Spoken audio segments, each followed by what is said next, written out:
Where do you find housing between moves? You don't really want to sign a 1-year lease, but maybe you need a few weeks, a couple months. Where do you find housing in Knoxville for that circumstance? In this video, that's exactly what we're going to talk about. Let's dive in and get going.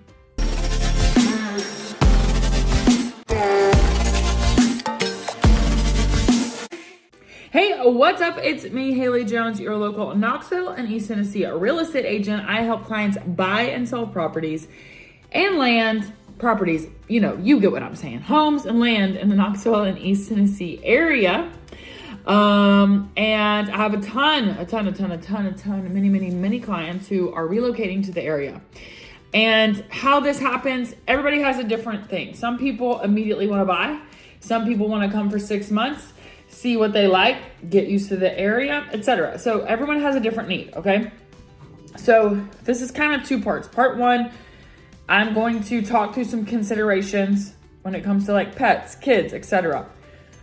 If you just want to know the places to go find housing, then skip to the second part. So skip this and go to the second part, okay? All right, so part number one, some things to think about as you are looking for housing. Now, first of all, is school involved? So are you making this move around a school-age child who needs to enroll in school? If that is the case, do you care? Well, of course you care. You know what I'm saying. Some people care more than others about where their kids enrolled. Like everyone cares, but some people know like, I want to be specifically in this school zone and I want them to go to Carnes Elementary, Carnes Middle, Carnes High School, whatever. Some people know that. Okay, so that's going to narrow your choices. The other thing to think about with schools are that East Tennessee, the Knoxville area, we got a lot going on when it comes to our schools. And some counties have a city system and a county system. And those school starting dates are not the same. So just in general, you can think end of July, beginning of August, school is starting in the Knoxville and East Tennessee area. Now, just for context, if we look at the 2026-27 school year, I'm making this in January of 2026. If we look at the 2026-27 school year, Knox County starts August 7th of 2026. Blount County starts July 29th. Maryville City, well, they're staggered. Blount and Maryville both are staggered. So July 29th, July 30th. Maryville City, August 3rd and August 4th. Oak Ridge starts July 27th. Oak Ridge is our closest to a year-round school system. So they're a little bit earlier, but they've got longer fall breaks, longer spring breaks, well, their winter break, I think, is 2 weeks, but fall and spring breaks are 2 weeks. It's nice. Anyways, Loudoun County, August 4th. So end of July, early August. Now, you could theoretically enroll your kiddo at any time, but if you're like, I want them to have as most access and I want them to start school when school starts, that's something to keep in mind is like you're thinking by end of July, you probably need to have an address. So how do you enroll? You need an address that is zoned for that school, okay? So that is where if you know specifically, hey, I want to be within a given school, I want them to go to blah, blah, blah school, then you're going to need an address that's zoned for that school. Now, how would you check that? You could check that on the tax record. You could theoretically check on Zillow. You have GIS, like KGIS and Blount County GIS, both are great. Like Blount County actually has a great GIS where you can go and see the zoning for the school. But you can look up the zoning. You can also call the school and confirm. So there's multiple different ways. You can text me. You know what I'm saying? But anyways, that being said, it's all on the internet and it's easily findable. So if you're like, ugh, I don't know where to look, but that's going to tell you where to look and where your zone for where to go. So that's something to keep in mind. Another consideration is if you have pets. And I think this goes without saying, but depending on the pets you have, dogs, cats, chinchillas, I don't know what you have, horses. that is going to anchor you to certain locations. For example, when I've had clients that have horses, the horses get boarded somewhere, right? And they have boarded them one place, but wanted to look at housing in another place. So that's something to kind of research. Where can you board the horse? Where it has availability? Do you want to be near the horse or not? And then when it comes to pets and cats, if you're thinking like, if you got 4 dogs, 4 oversized dogs, a lot of people are not going to rent to you. So that's going to be a hurdle. So that's obviously something you probably know. You're like, nah, duh, Haley. But just something to keep in mind. And then also keeping in mind with that, dogs and cats, you've got pet deposits. So you're also wanting to ask that question, whether it's a short-term rental, a long-term rental, a mid-term rental, whatever it is, an apartment, you want to ask that. So you know, what's my cost going to be up front? And then of course, if you're boarding a horse or whatever, then that's another thing you want to ask. What's your cost? Compare your costs. Get some referrals. Talk to some people. See if they trust the place. You get it. You know what to do. You know what to do. Okay, then another thing is, what's your current housing situation? AKA, do you have a house to sell? And what is the transition from the house to sell to the temporary housing you're going to? And people do this all kinds of different ways. Now, if you're watching this video, you're probably not planning to purchase a home right away. In which case, that is easier in the sense that you're not purchasing something with a home sale contingency. Although it is possible, completely possible. But also know that the further down the line you are, if you are selling a house with the home sale, the easier it is in terms of planning. So if you put your house on the market today and you start looking at rentals, you don't know what your closing date is. Unless you get an offer today, you sign it, and it's like pretty much cash, like no like it's happening. So I would proceed with caution until you know a solid moving date if you have a home that you need to sell. Maybe you're going to move out of it while it's listed. So then you're not worried about that. But if you need to sell first because you need the cash, or you're just not moving until it's sold, you don't want to move multiple times, you want to move your stuff from the house to the rental, then just think about the timing of that. The further down the line you are with your own home sale, the better. And then if you're leasing something currently, then obviously you know when that lease is up. So that's going to be easier in the sense of planning for where to go. That kind of thing. Now, what about your stuff? So people do this all kinds of different ways. People put it in the storage pod and they ship it. And sometimes that takes 2 weeks. Sometimes it takes 2 days. It depends on who you're using, what they do. Is it a storage pod? Is it an actual moving company? Is it you renting a U-Haul? Do you need to recruit some friends and have a pizza party for them to help you move out and in? All of those things. So that's another consideration, is what about your stuff? Are you leaving some stuff there? Is everything coming with you? Like, what's happening with your stuff? Something to keep in mind. And if you are, like, I have clients right now who, they have sold their house. They've put their stuff in a storage unit where they are moving from. So they moved out of their house closed. Their stuff has been in a storage unit since their house closed, and they've been living in an Airbnb for about a month-ish, okay? So obviously they can't move that stuff into the Airbnb, and there's not enough space for, like, they didn't want to just store it here. So it made more sense for them to store it where they're coming from. Now they found a house. When they close on that house, then they're just going to have all that stuff moved to the new house, right? So just think of the logistics of, do you need to do that? I have another client, she's getting a storage unit, and she's like, I'm only getting this size pod. So in her house, on her carpet, she mapped out, this is how big this pod is. What can I fit in here? And that's all she's taking, okay? So just thinking about your stuff, where is it gonna go? And what in her case, what she's gonna do is put it in the pod, go find housing where she's going, and then once she knows where her housing is, then she will have the pod delivered to wherever she lands, essentially.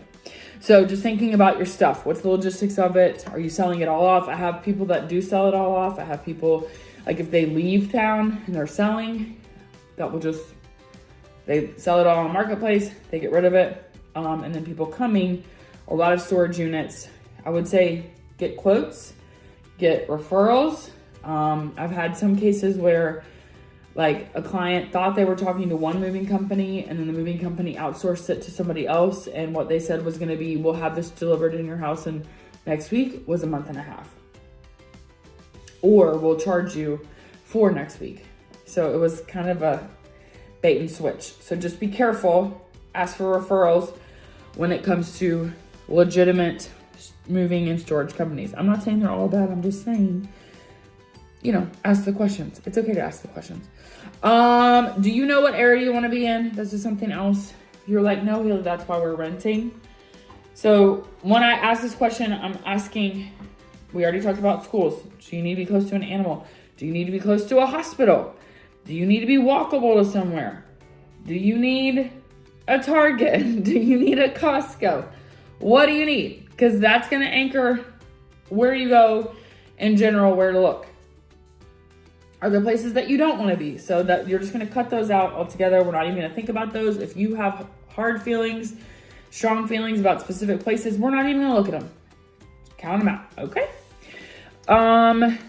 Additionally, if the strategy is, and this is just my advice that you did not ask for, this one. If the reason why you are wanting to rent first is because you think home prices are going to come down, I would proceed with extreme caution. I've had a number of people that have done this to the tune of 2-3 years, thinking, oh, the prices will come down. And they did the exact opposite. So I'm just saying, we don't have a prediction that prices are coming down. Now, have prices leveled out? Yes, 2019 to 2025 in general in the Knoxville and East Tennessee area, both Knox County and surrounding counties. I have 2 videos about this. Go watch them in your spare time. You know what I'm saying? That show what happened to prices. 86% increase from 2019 to 2025. And in some cases, depending on home type, almost doubling. Okay. So having said that, we are not in a situation where prices are coming down. Now, have we seen a slowing of that price appreciation? Yes. But prices going down? Not so much. So that being said, if your reasoning for renting is solely based on thinking it'll be cheaper in 6 months, I would proceed with severe caution. I do not have a crystal ball, obviously. Maybe it's not obvious. I don't know. But I would proceed with extreme caution on that philosophy because that has not proven to be the case. So we have University of Tennessee, Great Smoky Mountains. We have Dollywood. I mean, come on.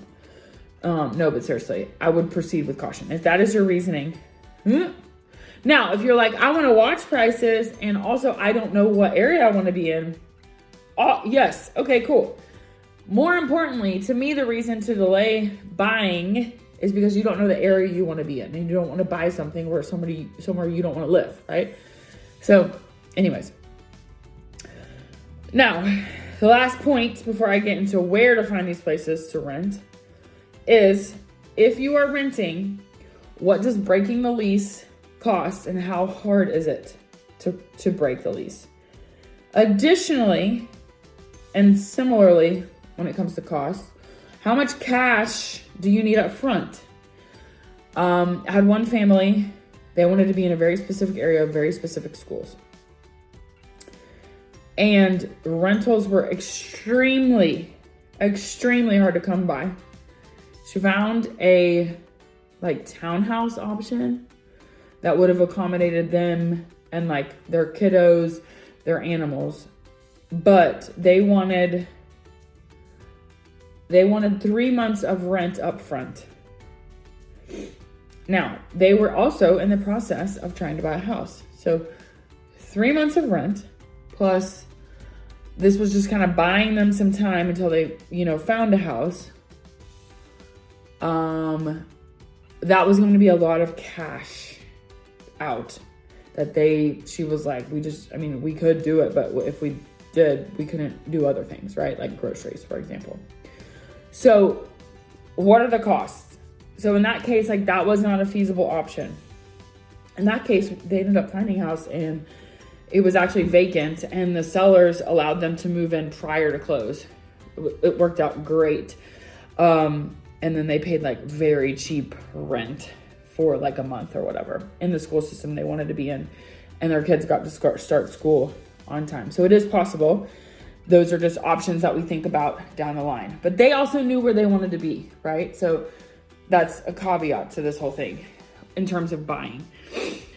So that being said, if you're renting, what does it mean to break the lease? What's the policy? Get the policy in writing. And you're going to think, well, obviously, Haley, I know I'm being dead serious. There was a time, 21, 22-ish, when, rents were skyrocketing. And it was essentially like, oh, okay, well, you're going to break your lease. It'll be the market rate. And we're going to let you know. TBD. What? So even though I'm like, how is that even legal? But listen, I don't know how it's legal, but I'm just telling you that get the facts. What is your notice? How much is it going to cost you? Who do you need to tell, etc.? Is this liable to change? Are they talking about some market rate at the time? What's the deal? Okay. So anyways, now those are some things to think about as you make this decision. Now, let's talk about where could you find places. And I just want to tell you that I hesitate to make this video because it feels unhelpful. Because essentially, the short answer is the internet. Okay? So, number one place to go would be, well, first of all, do you need short-term, mid-term, and long-term? Short-term, a month. Mid-term, 2 to 6 months.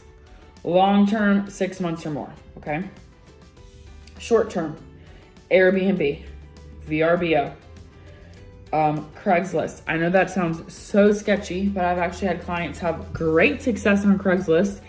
So much success. One of my families, they didn't even have to get a storage unit because the place that they rented from Craigslist had a basement that they could store all their stuff in. Pretty sweet, right? Another option for all my camper people out there is if you have an RV, I've had people do this. They camp at an RV campground. Now, check the max days you can be at that campground. Ask, okay? Just ask, what's the max days? Because otherwise, you're going to be at one place for 7 days, and then you're going to have to pack all your stuff up, go somewhere else for another 7 days, and you're going to have to pack your stuff up and go back to where you just came from for another 7 days. So just ask them their policy. Ask them, could you stay longer? All the things. So a number of people have done that with their RVs. So that's a short-term rental idea if you are an RV person. Another place to look is also, please do not, feel free to judge me, okay? Facebook groups. If you go to your Facebook and you type in rentals in Knoxville, 15 million, maybe 25, 15 million groups are going to pop up. Do you want to join all of them? Probably not. But if you're desperate, you might, okay? You could also look on Marketplace, but I would be very careful of scams on Facebook Marketplace when it comes to rental properties. You could also potentially find on Zillow, like if there's a rental listed on Zillow, you might reach out. If you see that's been there a while, you might reach out to that person and say, hey, would you entertain a three-month lease? And some will say, hell no. And some will say, absolutely, this is just sitting there empty. Like, let's go. And for some, like right now, it's January. If that's not a huge, like, let's sign a year-long lease situation. So you might reach out and they may be like, yeah, come on. Because if you're going to be there 3 months or 6 months, like that puts them in a better position in the rental cycle. So you might sell it like that. Hey, can I rent this for 6 months? Blah, blah, blah. And if you're really desperate, maybe you say, make my deposit non-refundable, or, whatever. Make it, what do I need to do to rent your home? You know what I'm saying? So that could be another option. Think about ways that you might position yourself as a good option for them, especially if that property has been listed for a while on Zillow. As an example, most people listing on Zillow are looking for long-term tenants. So that being said, just throwing it out there, keep an open mind. What do you have to offer? Your rent money, basically. Okay. So also midterm rentals, the same thing. This would be a month to 6 months. You could theoretically look on Airbnb. You tend to pay a lot on Airbnb or VRBO for something that's longer. You could, again, position yourself, hey, this is why it's an advantage to rent this to me. Now, those are all obviously going to be furnished. So that gets into what happens with your stuff. Craigslist again, VRBO, apartments.com, Zillow. Zillow and apartments.com are going to be your best options when it comes to longer term things. But like I said, if you see something that's been on Zillow for a long time or apartments.com, then by all means reach out and say, hey, would you consider blah, blah, blah. Make it worth their while. Just all I can say is no, right? So when it comes to the midterm situation, there's also a website, and short term, frankly, too. There's a website called Furnished Finder. Now, this is it was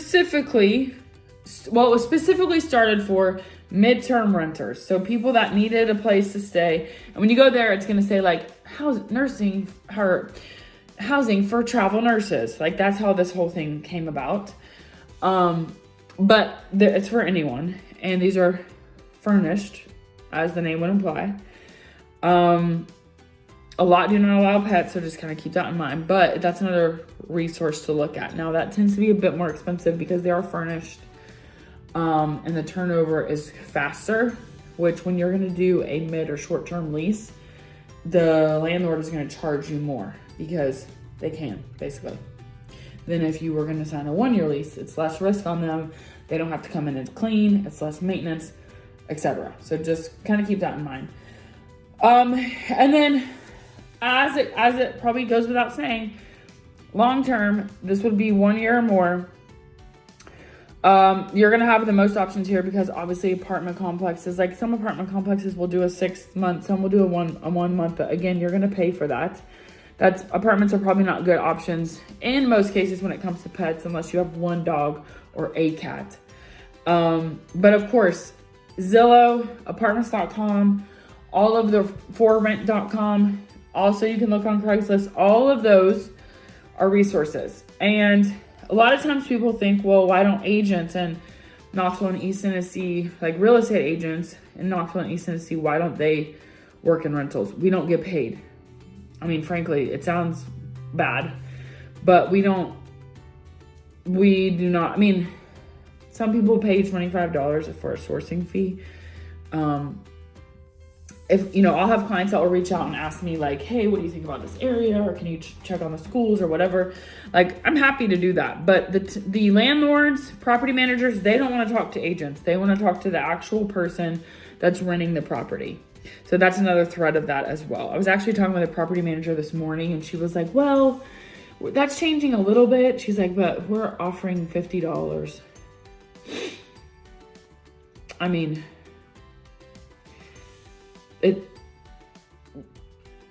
that's why no one's, because even then it's like, if someone needs to rent, I'm more in the way than actually helping them. It's like, here's the number, call them. They can tell you if it's for rent. So I just give them the number, call. There are some rentals on the MLS, but that's not where people are looking. That's kind of handicaps you. If you're an owner, property owner, and you have a property for rent and you list it in the MLS, so the multiple listing system, you had to sign some sort of listing agreement, first of all.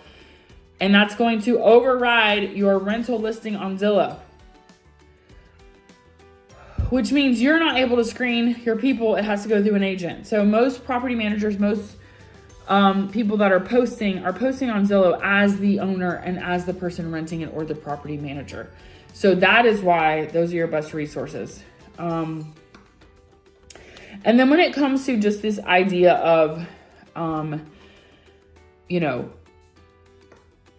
in between housing, I think that this idea of like renting, again, I just want to reiterate, if the thought is because it's going to be cheaper in a year, I would just proceed with caution on that, depending on where you're looking.